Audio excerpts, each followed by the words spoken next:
Selamat siang anak-anak Bapak yang ganteng-ganteng dan cantik-cantik semuanya. Bagaimana keadaan kalian semua? Apa sehat-sehat semua? Atau ada yang sudah tidak semangat lagi? Karena ini kan mata pelajaran terakhir kita hari ini. Apakah masih semangat? Masih semangat, Pak. Masih semangat, Masih semangat, Pak. Masih semangat, Pak. Baik, terima kasih. Luar biasa semangat anak-anak Bapak hari ini ya. Sebelum kita memulai pembelajaran hari ini, terlebih dahulu kita berdoa dan yang langsung dipimpin oleh Ibu Pamoria Sondang. Kepada Ibu dipersilakan. Baik Bapak, terima kasih. Kepada teman-teman, sebelum kita mulai belajar, marilah kita berdoa menurut agama dan kepercayaan kita masing-masing. Doa dimulai.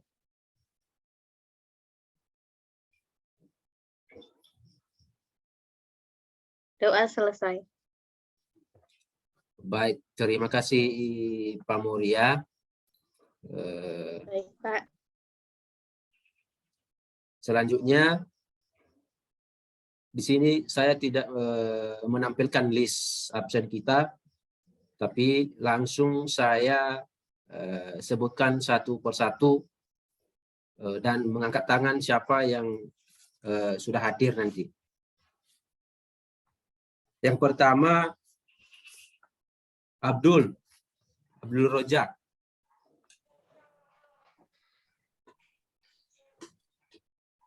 Halo, Abdul. Lagi izin tadi. Di jalan kayaknya. Oh iya. Lanjut, Pak Moria. Hadir Pak. Kelihatan. Terima kasih. Pak Gusman. Hadir, Pak. Oke, Pak Agus, terima kasih. Mulyadi. Mana Mulyadi? Hadir, Pak. Oh iya. Oke, makasih Mulyadi. Muhammad Sarir. Hadir, Pak. Makasih Pak Sarir. Peter. Mana Peter?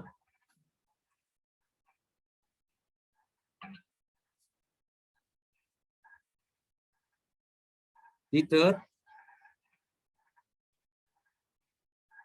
Ke toilet, Pak. Ke toilet. Ya. Izin ke toilet, Pak. Ya, mungkin si Hadir, Pak. Peter. Hadir, Pak. Hadir. Oh Hadir, ya. Pak. Hadir. Oke, Peter. Makasih. Yeni. Ya. Yeni. Oke, Hadir, Pak. Yeni. Ya, makasih Ada, Yeni. Teddy Suparti. Hadir. Oke, berarti hari ini semuanya hadir, tinggal si Abdul Raja yang belum udah masuk kelas ya, tapi dia mungkin lagi ke ini tadi ya, kamar mandi. Iya, Pak. Ke kamar mandi, Iya, Pak. Tadi izin anaknya. Baik.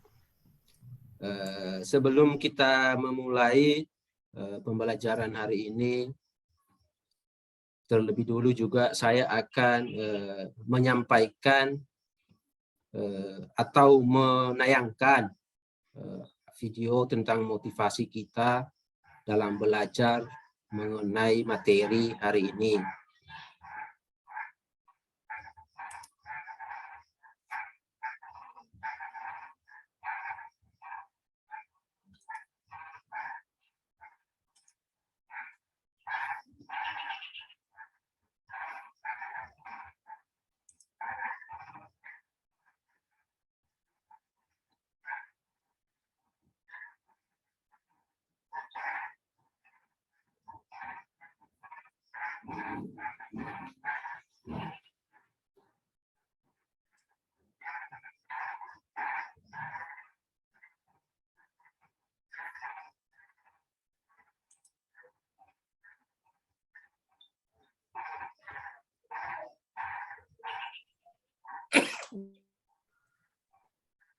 Mohon maaf sebelumnya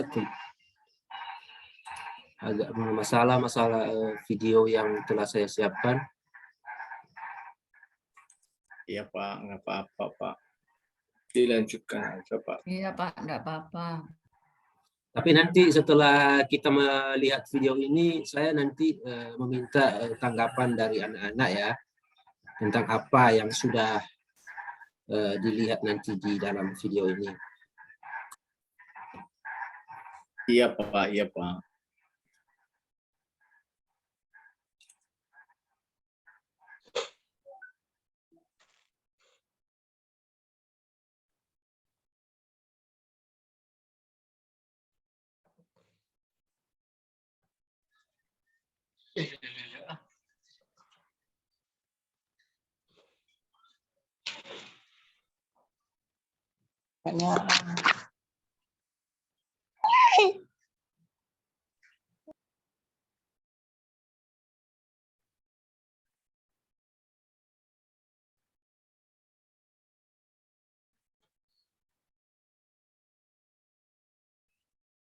Videonya mana, Pak? Hah? Belum tayang ya? Belum ada, Pak. Belum ya? Belum Pak, Kak. Iya Pak. Belum tayang Pak Belum ya? videonya. Oh iya, aku pikir tadi sudah tayang karena di sini sudah tayang. Belum Salah Pak. ngeklik mungkin Pak. Hanya folder saja yang nampak ini Pak. Bentar ya.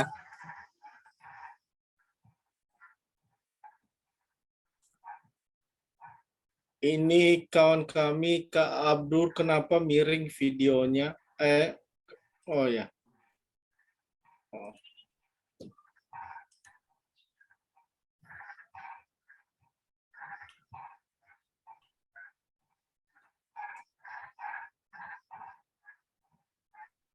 Sudah nampak Pak. Sudah ya? Sudah Pak. Sudah. Baik. Saya ulang Diulang, dari Pak. saya ulang dari awal lagi ya, karena tadi sudah berjalan sendiri dia. Iya Pak.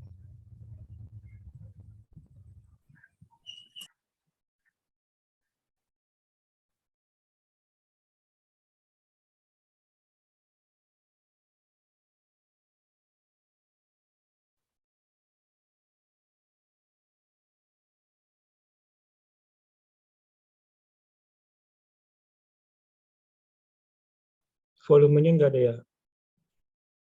Mana? Volumenya, Pak, volume. Volumenya dikurangi. Dibesarkan. Dibesarkan Pak suaranya, soalnya nggak kedengaran Pak.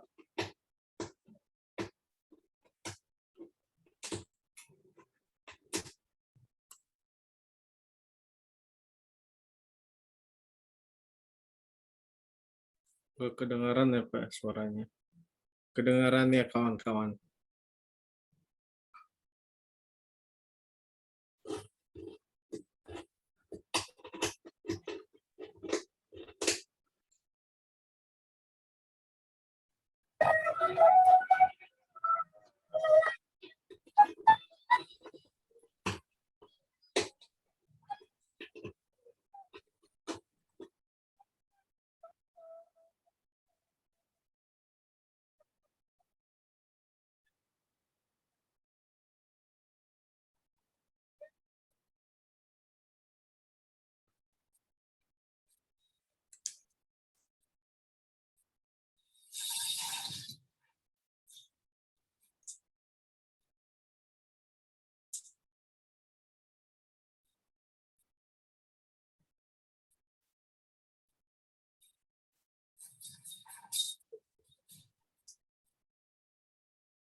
Aku untuk bahasa Inggris aku Mas. Oke, setelah selesai video kita amati, ada nggak kira-kira yang bisa dipetik dari video yang telah kita tonton barusan? Saya rasa tidak saya sebutkan siapa yang mau menyampaikan apa yang telah diamati, tapi silakan kalau ada tunjuk tangan dan langsung sampaikan.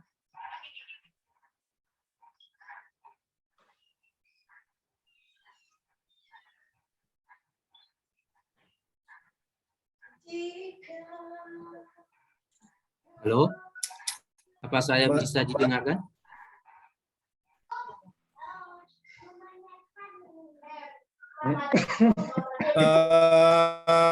Saya Pak.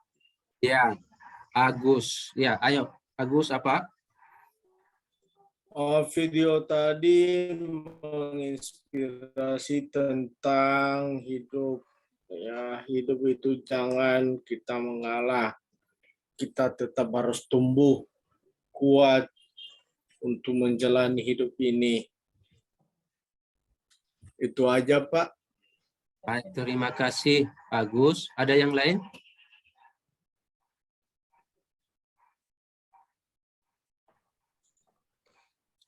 Ada kayaknya kayak ini. Ada ini. Kenapa senyum-senyum terus dari tadi? Hidup itu kayak bambu, Pak. Ada tahapan-tahapannya. Kita tidak bisa langsung tumbuh besar, tapi perlu proses dulu.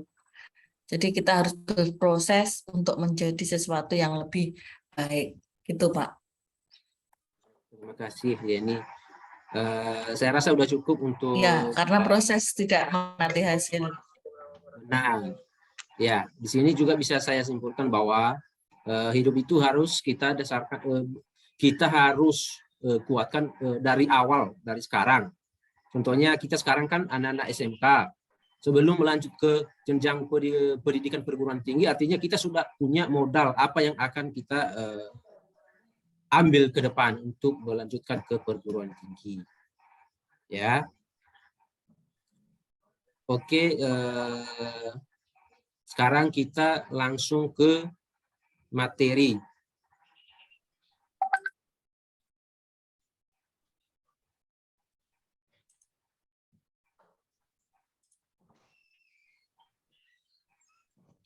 Gimana, sudah bisa terlihat?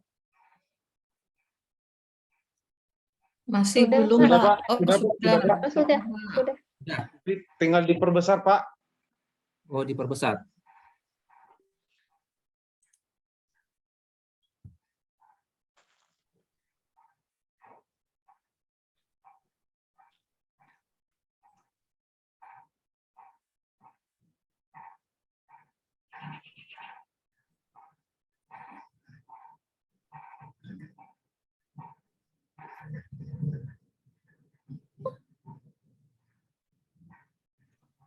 Bagaimana, sudah? Sudah, Pak. Ya.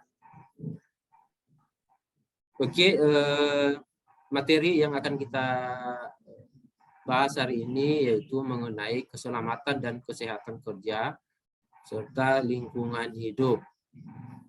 Di sini saya jelaskan secara umum, K3LH itu adalah singkatan dari K3LH singkatan dari keselamatan dan kesehatan kerja serta lingkungan hidup, yang berarti suatu program kerja yang di dalamnya membahas tentang kesehatan, keselamatan kerja, dan lingkungan hidup dalam suatu instansi atau perusahaan. Artinya di sini, berarti K3LH ini adalah suatu yang harus diterapkan dalam sebuah perusahaan maupun instansi.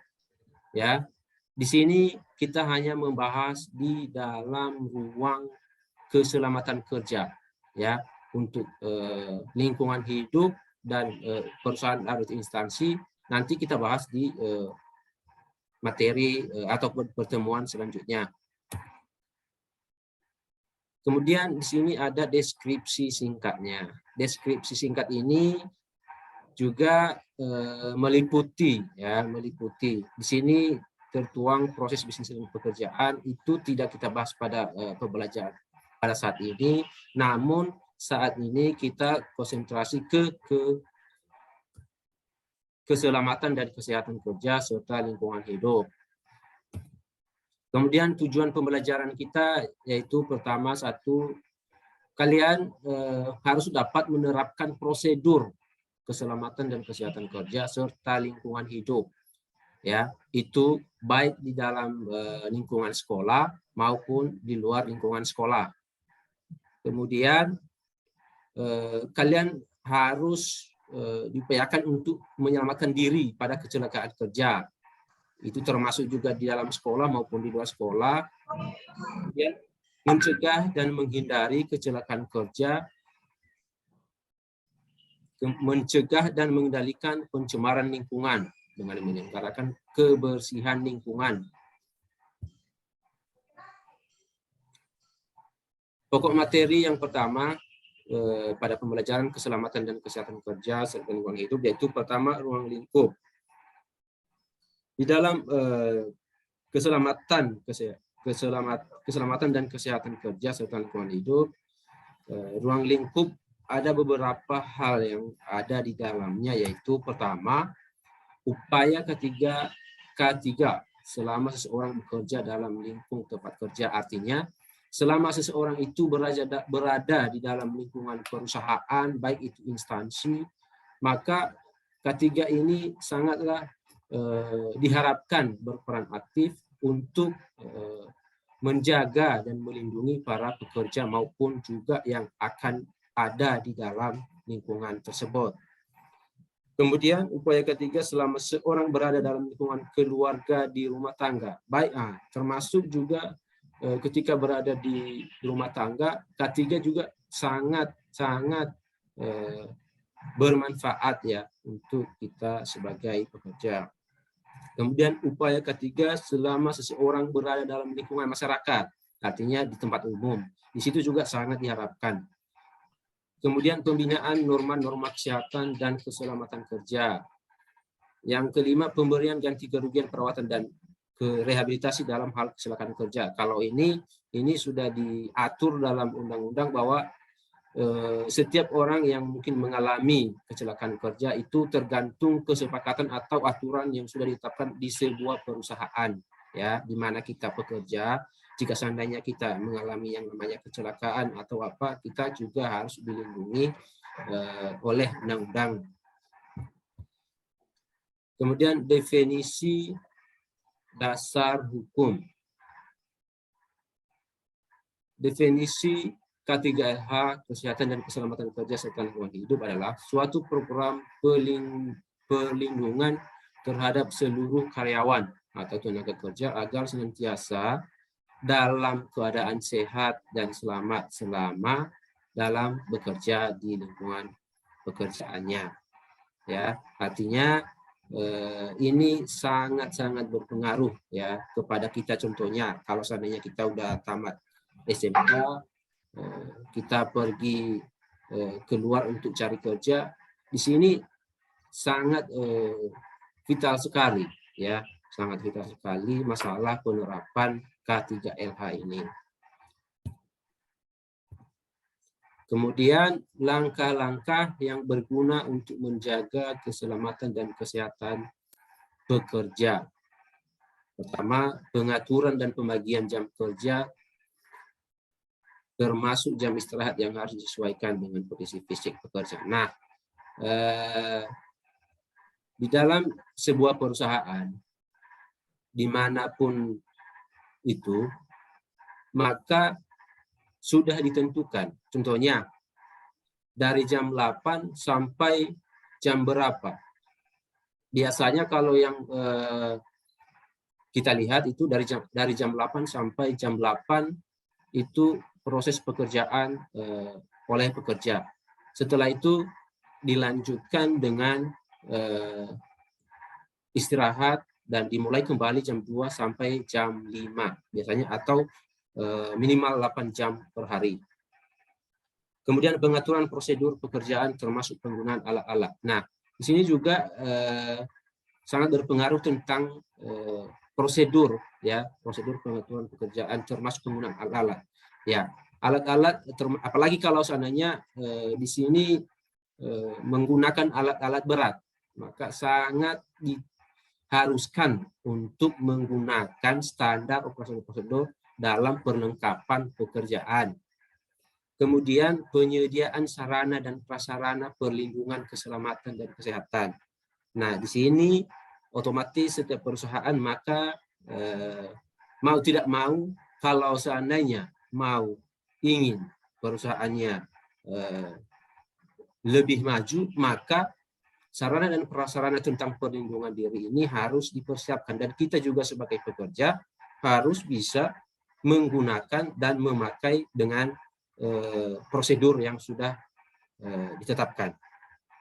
Kemudian peningkatan kedisiplinan pekerja untuk mematuhi ketentuan yang tercantum dalam program K3LH.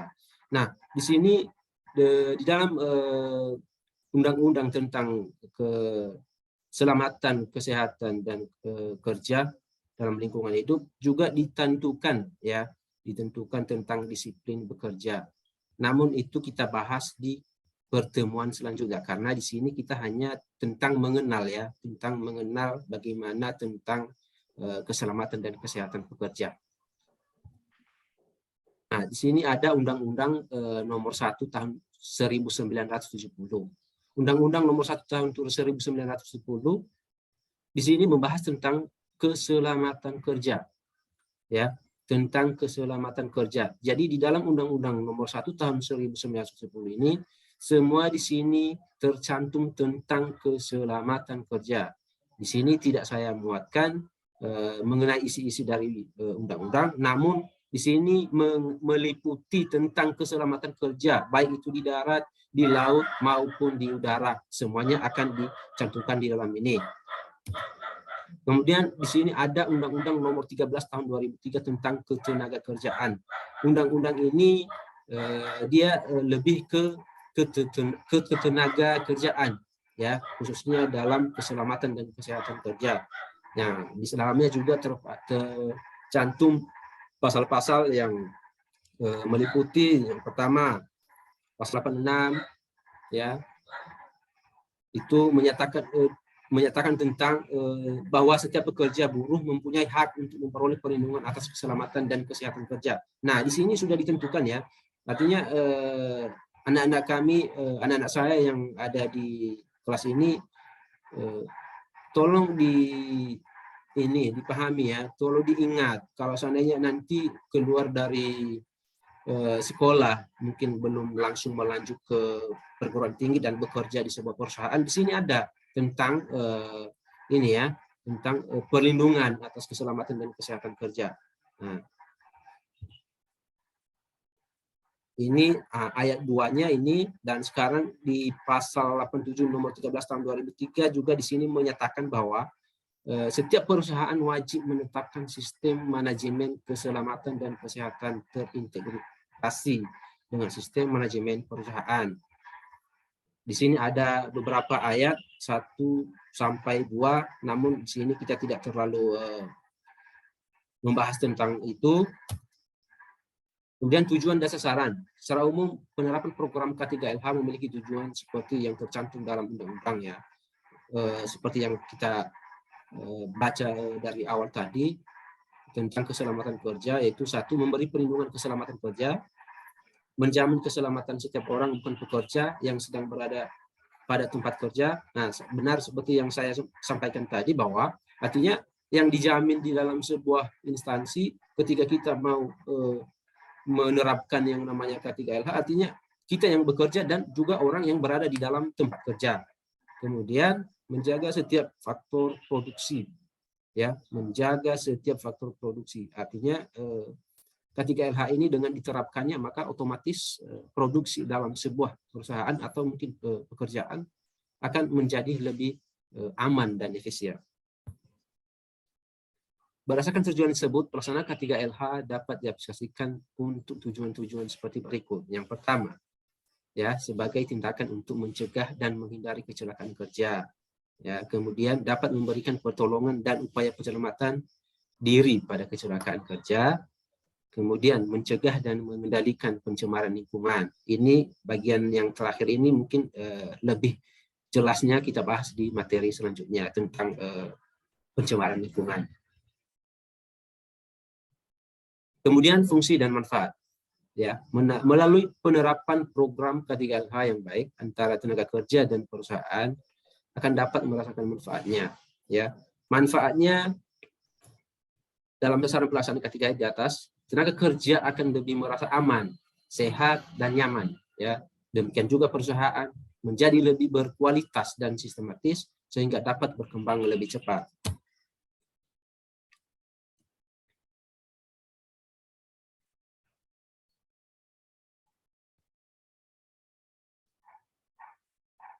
Nah, sebelum kita lanjut ke faktor-faktor yang mempengaruhi terjadinya kecelakaan,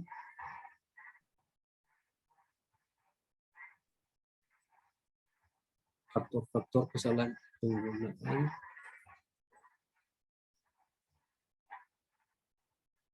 Nah, terlebih dulu kita menonton sebuah video yang telah saya siapkan.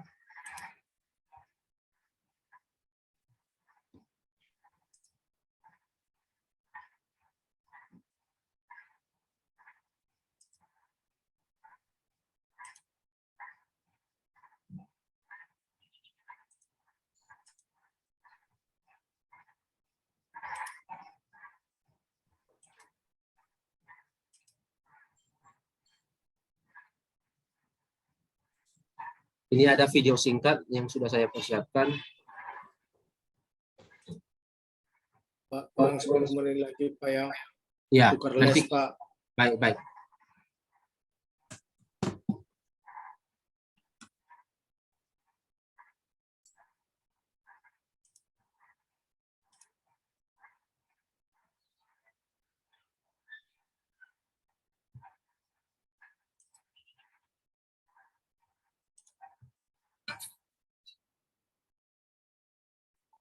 Ini saya percepatkan aja langsung pada intinya ya. Di sini saya sudah menyiapkan video ini untuk bisa kita mendapatkan ya faktor-faktor yang menyebabkan terjadinya kecelakaan kerja. Langsung ya.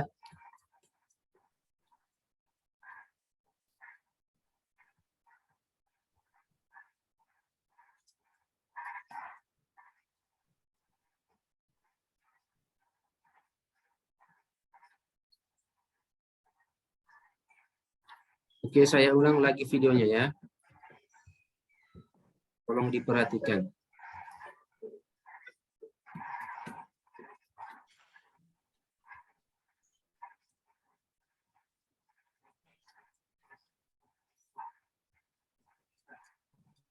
Oke, videonya saya stopkan dan saya mohon tanggapan dari anak-anak mengenai kejadian kecelakaan kerja yang telah kita amati.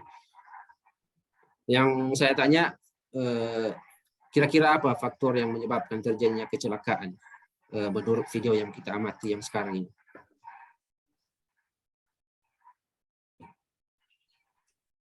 Siapa yang mau? Tidak disiplin, Pak. Hah? Izin jawab, Pak. Siapa dulu? Tidak disiplin, Pak. Tidak disiplin. Iya, ini, Pak. Iya. Bagus. Siapa lagi? Saya Pak tidak memperhatikan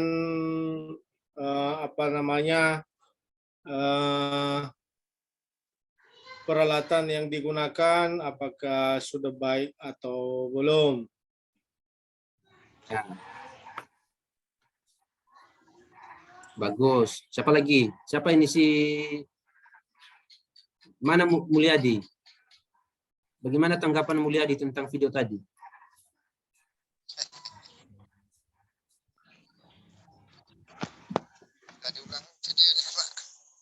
Mana? Videonya bisa diulang. Oh, videonya kita ulang. Bisa lagi Pak, bentar lagi tukar les Pak. Nah, Ya, waktunya ada waktu sudah habis.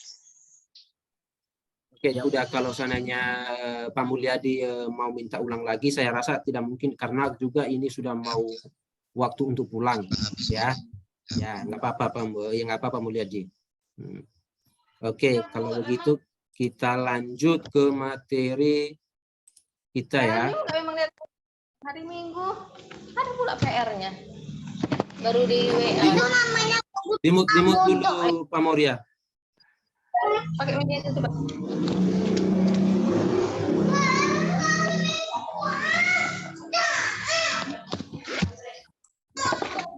Tuh, Pak Moria. Morian, di mute Kak. Oke, kita lanjut ya. Di sini kita lanjut pada faktor-faktor kecelakaan kerja ya. Ada beberapa faktornya. Yang pertama faktor tenaga kerja. Kecelakaan kerja yang disebabkan oleh faktor tenaga kerja ada beberapa, yaitu beberapa. Yang pertama, karena terbatasnya kecakapan dan kemampuan pekerja. 2, kebiasaan dan perilaku tenaga kerja yang kurang baik. Adanya gangguan pendengaran dan penglihatan. Adanya gangguan psikis dan mental, dan tidak digunakannya alat pelindung diri. Saya rasa untuk selanjutnya kita lanjutkan minggu depan tentang materi faktor lingkungan dan seterusnya, karena ini tidak masuk lagi di pembahasan kita untuk hari ini. Berhubung juga waktu sudah sangat mepet ya. Jadi untuk materi saya tutup ya. Dan sebelum kita menyelesaikan pembelajaran untuk hari ini, terlebih dulu saya mau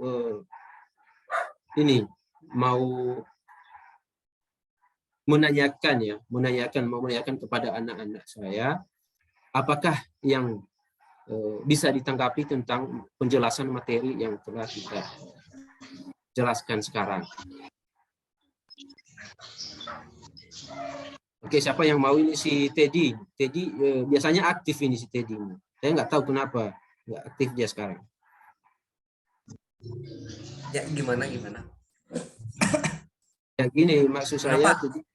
Ya, begini maksud saya. Kira-kira dari penjelasan dari awal sampai mau berakhirnya pembelajaran kita, apa kira-kira yang bisa dipetik dari yang saya jelaskan dari awal sampai sekarang? Iya. Yang bisa disimpulkan salah satunya adalah penerapan K3LH itu sangat penting dalam pelaksanaan proyek maupun dalam maintenance, karena itu bersangkutan dengan keselamatan dan nyawa manusia tentunya. Terima kasih, mungkin gitu Pak. Ya, benar sekali, Teddy. Siapa lagi yang mau menyampaikan ya? Ada yang bisa dipetik dari penjelasan tadi?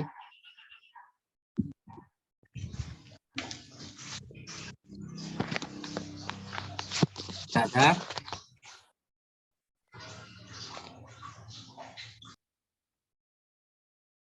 Kalau tidak ada, kita akhiri ya. Kita akhiri pertemuan kita untuk hari ini.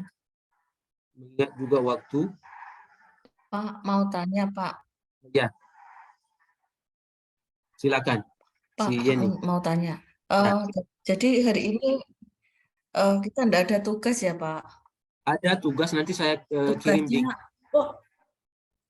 Ada. Nanti saya kirim di grup. Google karena di WA. Ya, nanti saya kirim di grup kita ya, di WA. Karena waktu sangat terbatas. Sebenarnya sudah saya siapkan tadi di media ini, saya pakai ya, Kahon. Ya. Saya kirimkan. Iya. Baik Pak. Terima kasih waktunya Pak. Waktu tugasnya. Ya, siapa lagi? Ada yang mau bertanya berapa lagi? Hari? Tugasnya 1 minggu. hari apa diserahkan Pak? Oh, 1 minggu Pak. Pertemuan 1 minggu depan. Ya Pak. Pertemuan kita di minggu depan. Pertemuan minggu depan. Baik Pak. Oke, ada lagi? Tidak ada. Tidak ada. Oke, baik, kalau seandainya nggak ada lagi untuk pembelajaran hari ini. Untuk pembelajaran hari ini kita cukupkan. Dan sebelum kita pulang, terlebih dulu kita dipimpin untuk berdoa oleh si anak saya yang paling rajin ini, si Peter Gea. Ayo Peter Gea, pimpin doa penutup. Baik, karena pembelajaran kita hari ini akan berakhir, Mari kita tutup dengan doa mulai. Doa selesai. Baik, terima kasih Peter. Dan dengan berakhirnya mata pelajaran ini, maka saya ucapkan terima kasih ya. Semoga minggu depan kita bertemu